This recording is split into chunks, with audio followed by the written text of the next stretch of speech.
श्री स्वामी समर्थ. आज आपण उन्हाळी पदार्थ बघणार आहोत. तुमच्यासमोर कैरी दिसती आहे, गूळ दिसतो आहे. नक्की तुम्हाला कळलं असेल मी आज काय बनवते आहे. आपण आज पाहणार आहोत कैरीचं पन्हं. कैरीचं पन्हं मी पारंपरिक पद्धतीनं पण बनवून दाखवलं आहे.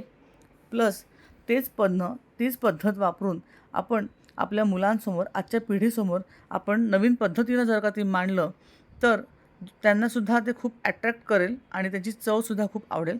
थोडं त्याच्यामध्ये मी फॅन्सी पद्धत आणलेली आहे, थोडा त्याचा लूक बदललेला आहे. तो तुम्ही नक्की बघा.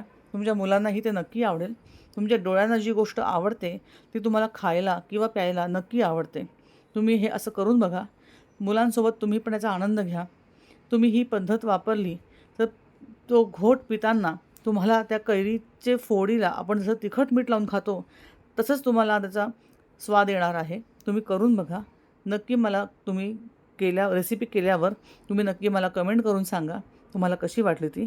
सगळ्यांनी लाईक करा, शेअर करा, सबस्क्राईब करा. सगळ्यांना श्री स्वामी समर्थ.